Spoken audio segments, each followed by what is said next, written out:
Hello and welcome everyone to yet another interesting episode of the Target UPSC Prelims 2024 MCQs practice series. I am Pragya with you today. In this discussion, we are going to discuss the Polity MCQs set 2, and in this series, we are targeting the UPSC Prelims through MCQs. So let us begin our discussion by discussing question number 1. So the question number 1 is, which of the following is not considered? Kindly pay attention to these kind of negative words whenever you are reading the question, and read the question very carefully. So it is written that it is not considered a violation of right to equality. And right to equality is mentioned under which article of our Indian Constitution?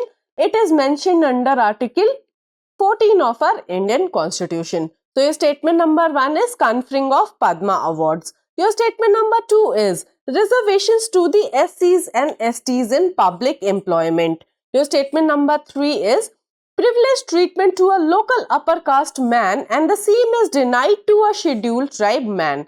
So select the correct answer using the codes given below. Your option A is 1 and 2 only. Your option B is 3 only. Your option C is 1, 2 and 3, and your option D is 2 and 3 only. So your correct answer is going to be option A. Statement number 1 and 2 only are correct. So Article 18 of our Indian Constitution talks about the abolition of titles, and this right provides that the state shall confer no title on a person except those who excel themselves in military or academic fields. It is not considered to be a violation of your right to equality under Article 14 of our Indian Constitution. So if you'll study about Article 18 in depth, you will notice that it prohibits only hereditary titles of nobility and the constitutional validity of the national awards, namely Bharat Ratna, Padma Vibhushan, Padma Bhushan and Padma Shri, has been upheld by the Honorable Supreme Court of India in a 1998 judgment, and that is why your option number 1 is correct. If you talk about option number 2, that is reservations to SC and ST community in public employment. So yes, they have this right to reservation in public employment by virtue of Article 16 clause 4 of our Indian Constitution. So Article 16 clause 4 of our Indian Constitution states that the state may make any provision for the reservation of appointments or posts in favor of any backward class of citizens which in the opinion of the state is not adequately represented in the services under the state. This is required for the fulfillment of right to equality of opportunity, and this is also known as the affirmative action of the state.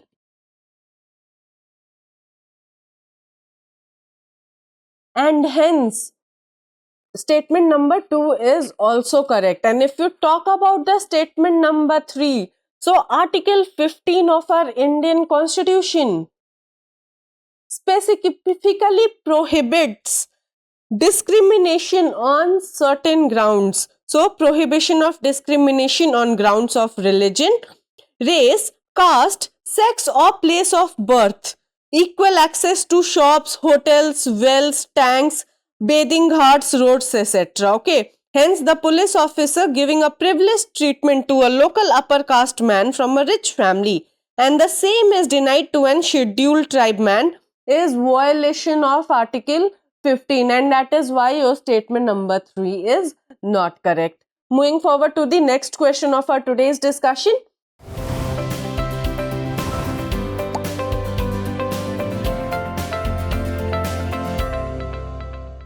So the question is, which of the following statements regarding preventive detention laws have been in focus throughout the year of 2023, especially the PMLA, UAPA. So all of these laws have been in focus. Okay, so which of the following statements regarding preventive detention are correct? Your statement number 1 is Parliament has the exclusive authority to enact a law of preventive detention for reasons connected with defense, foreign affairs and security. Your statement number 2 is the state legislatures have exclusive authority to make a law of preventive detention for reasons connected with the security of a state and the maintenance of public order. So select the correct answer using the codes given below. Your option A is 1 only. Your option B is 2 only. Your option C is both 1 and 2. And option D is neither 1 nor 2. So your correct answer is going to be option A, 1 only. So if you talk about the Indian Constitution, Article 22 of our Indian Constitution. Article 22 of our Indian Constitution grants the protection to persons who are arrested or detained. And preventive detention means detention of a person without trial and conviction by a court. It is only a precautionary measure to prevent him from committing any offense in the near future. The Constitution has divided the legislative power with regard to preventive detention between the Parliament and the state legislatures. So if you talk about this statement number 1, it is absolutely correct because Parliament does have a exclusive authority to enact a law of preventive detention for reasons connected with defense, foreign affairs and security. But if you talk about the statement number 2, not only the state legislatures but the Parliament as well. So both the state legislatures and the Parliament have exclusive authority to make laws of preventive detention. That means their power is concurrent in nature, and that is why your statement number 2 is incorrect. Moving forward to the next question of our today's discussion. So the question is, which of the following statements with respect to writs is or not correct? Again a negative word. Okay, whenever there is a negative word, kindly read the question very carefully. So your statement number 1 is writs are borrowed from the American Constitution. Your statement number 2 is the writ jurisdiction of the Supreme Court is wider than that of the High Court. Your statement number 3 is both the Supreme Court and the High Court cannot refuse to exercise its writ jurisdiction. So select the correct answer using the codes given below. Your option A is 1 and 2 only. Your option B is 2 and 3 only. Your option C is 3 only, and your option D is 1, 2 and 3. Okay, so all of these statements are incorrect in nature. Writs are not borrowed from the American Constitution, rather they are borrowed from the English Constitution. And in the English law, they are known as prerogative writs, and hence statement number 1 is not correct. The Supreme Court can issue writs only for the enforcement of fundamental rights, whereas the High Court under Article 226 of our Indian Constitution can issue a writ for the enforcement of fundamental right as well as a legal right. And hence statement number 2 is not correct. The writ jurisdiction of the Supreme Court is not wider than that of the High Court. Okay.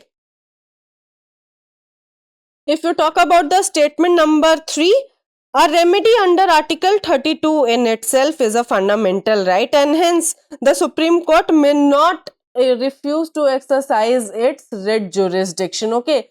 Even the High Court is not empowered to refuse to exercise the writ jurisdiction, and hence all of these statements are incorrect in nature.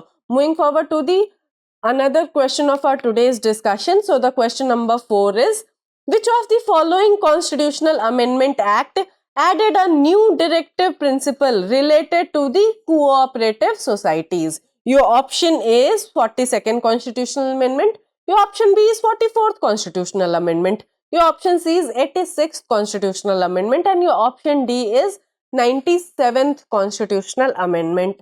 Okay, so your correct answer is going to be 97th Constitutional Amendment, and it added a new DPSP related to the cooperative societies. It requires the state to promote voluntary formation, autonomous functioning, democratic control and professional management of cooperative societies.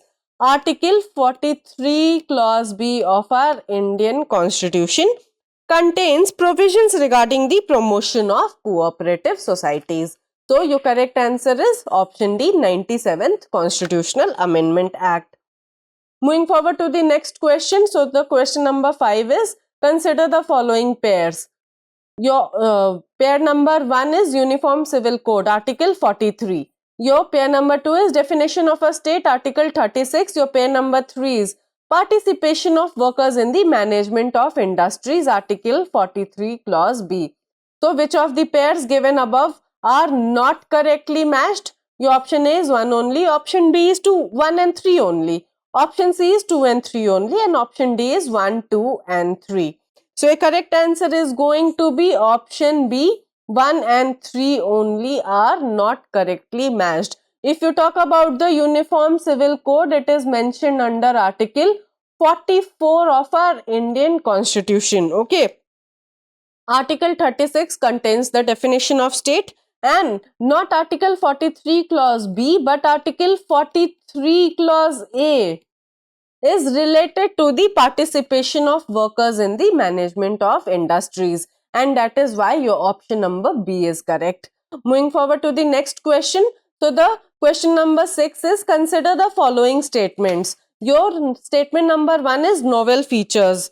Your statement number 2 is instrument of instructions. Your statement number 3 is conscience of the Constitution, and your option number 4 is heart and soul of the Indian Constitution. Which of these statements given above does not accurately describe the directive principles of state policy? Your option A is 2 and 4 only. Your option B is 3 and 4 only. Your option C is 4 only, and option D is 1, 2, 3 and 4. So, a correct answer is going to be option C, 4 only, heart and soul of the Indian Constitution. So, Dr. B.R. Ambedkar described directive principles of state policy as novel features of the Indian Constitution. Okay, DPSPs have close resemblance with the instrument of instructions mentioned under the Government of India Act of 1935. That is why statement number 2 is also correct. And Granville Austin has described DPSPs as the conscience of our Indian Constitution. Your statement number 3 is also correct. Okay. And if you talk about the statement number 4, that is heart and soul of the Indian Constitution, it is Article 32 of our Indian Constitution that provides a right to constitutional remedy. You can enforce your fundamental rights under Article 32 of our Indian Constitution. And Dr. B.R. Ambedkar has described the right to constitutional remedies as the heart and soul of our Indian Constitution. So, that is why your option C is correct, 4 only. Moving forward to the next question. So, your question is, which of the following statements is not correct about the fundamental duties? Your option A is, they help the courts in examining and determining the constitutional validity of a law. Your statement B is, they serve as a warning against the anti-national and anti-social activities. Your statement number C is, they are extended to foreigners as well, and your option number D is, Parliament is free to enforce them by suitable legislation. So, a correct answer is option C. It is not correct, okay, about the fundamental duties. So, fundamental duties help the courts in examining and determining the constitutional validity of a law is correct.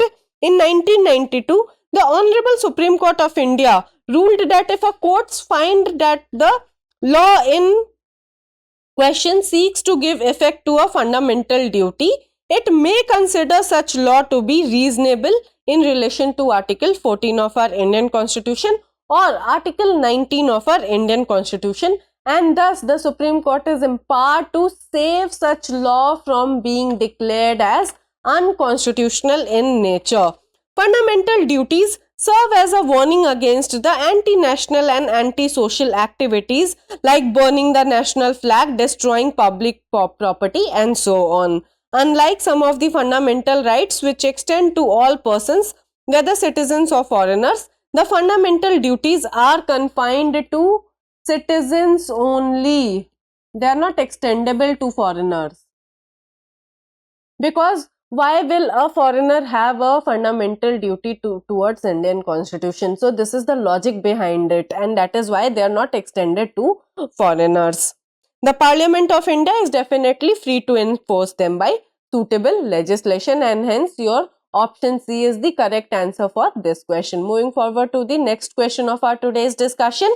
So the question is, which of the following statements are correct? Your statement number 1 is Article 15 of the Constitution of India is available to both citizens of India and the foreigners. Your statement number 2 is Article 16 of the Indian Constitution is available to the citizens of India only. Your option number 3 is Article 21 of the Constitution of India is available to both citizens of India and the foreigners.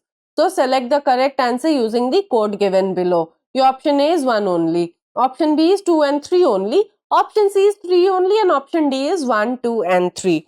So your correct answer is going to be option B, 2 and 3 only. Okay. So elimination method is applied. Okay. You can apply the elimination method and you can judge that yes, Article 15 might not be available to the foreigners. So fundamental rights available to the citizens only are Article 15, Article 16, Article 19, Article 29 of the Indian Constitution, and Article 30 of our Indian Constitution. So these fundamental rights are available only and only for the citizens of India. Fundamental rights that are available to both citizens and foreigners are Article 14, Article 20, Article 21, Article 21A, Article 23, Article 24, 25, 26, 27 and 28. So these are the bunch of articles that are available to both the Indian citizens as well as the foreigner nationals. So that is why your correct answer is option B, 2 and 3 only. Moving forward to the next question of our today's discussion. So the question is, consider the following statements. Your statement number 1 is, forming a cooperative society is a fundamental right in India. Your statement number 2 is, 42nd Constitutional Amendment Act 1976 gave a constitutional status and protection to cooperative societies. Which of these statements given above are correct? Your option are, option A is 1 only, option B is 2 only, option C is both 1 and 2, and option D is neither 1 nor 2. So your correct answer is going to be option A, 1 only. Forming a cooperative society is a fundamental right in India by virtue of the 97th Constitutional Amendment Act of 2011. A cooperative is an autonomous association of persons united voluntarily to meet their common economic, social and cultural needs and aspirations through a jointly owned and democratically controlled enterprise. The 97th Constitutional Amendment, as I said, gave a constitutional status and protection to the cooperative societies. It made the right to form cooperative society as a fundamental right under Article 19 of our Indian Constitution. Cooperative society plays a vital role in ensuring the nation's progress by helping the poor, illiterate and unskilled people to form a union with the principle of mutual assistance to achieve their common socio-economic goal. And that is why your correct answer is option A, statement number 1 only. Moving forward to the next question of our today's discussion. So the question is, consider the following statement. Your statement number 1 is Article 31B protects the acts and regulations included in the 9th schedule of our Indian Constitution from being challenged and invalidated on the ground of contravention of any of the fundamental rights. Your statement number 2 is Article 31 Clause C provides that No law that seeks to implement socialistic directive principles specified in Articles 39 Clause B and Clause C shall be declared void on the grounds of contravention of the fundamental rights conferred by Article 14 and Article 19 of our Indian Constitution. So, which of the statements given above is are correct? Your option A is 1 only. Option B is 2 only. Option C is both 1 and 2, and option D is neither 1 nor 2. So, correct answer is going to be option C. Both 1 and 2 statements are correct. So, you remember when we enacted the first Constitutional Amendment Act, we wanted to abolish the zamindari system. We wanted that the land should be equally distributed. Okay, we wanted to the land to come under the purview of the government of India, and that is why we had the first Constitutional Amendment Act, and we also wanted to establish a welfare state. So, the first Constitutional Amendment Act 1951 inserted Articles 31A and Article 31B to the Constitution of India. Article 31C was inserted in the Constitution of India by the 25th Constitutional Amendment Act. If you talk about Article 31 Clause B, it protects the acts and regulations included in the 9th schedule from being challenged and invalidated on the ground of contravention of any of the following fundamental rights. Because if you remember that right to property was a fundamental right at that point of time when we had the first Constitutional Amendment Act. Right to property was removed as a fundamental right only after the enactment of 44th Constitutional Amendment of India. Okay. The scope of Article 31B is wider than Article 31A as it immunizes any law included in the 9th schedule from the fundamental rights, unlike Article 31A that protects only 5 categories. However, the Honorable Supreme Court of India, in a very landmark case that is also known as the 9th schedule case, and the case name is I.R. Coelho. Okay, I.R. Coelho case ruled that even laws under the 9th schedule would be open to scrutiny if they violated the fundamental rights or the basic structure of our Indian Constitution. At that point of time, the basic structure of the Indian Constitution was already evolved in the Keshwanand Bharti case, and that is why both of these statements are correct. Now, let us discuss a practice question of our today's session. So, the question is, consider the following statements with reference to the veto power of the President. So, statement number 1 is the President can exercise veto powers with regard to the constitutional amendment bills. Your statement number 2 is the President cannot exercise veto powers over the state legislations. So, which of these statements given above are not correct in nature? Your option A is 1 only, option B is 2 only, option C is both 1 and 2, and your option D is neither 1 nor 2. And this answer will be given by you to me in the comment box below. I hope this session was insightful for you. If you have any feedback regarding this session, you can drop it in the comment box below. If you liked today's discussion and found it to be helpful, kindly like the video and subscribe to our channel for more such updates. Until we meet next, keep practicing, because practice is the only solution to avoid any kind of negative marking. And whenever you are practicing the PYQs in the subject of polity, please pay attention to the options as well, because what the UPSC does, it makes question on the options next year. Okay, so this is the pattern. We have already done a trend analysis on this. So till the time we meet next, keep practicing. Thank you. For more informative content, like, share and subscribe, and do not forget to press the bell icon to get the notifications.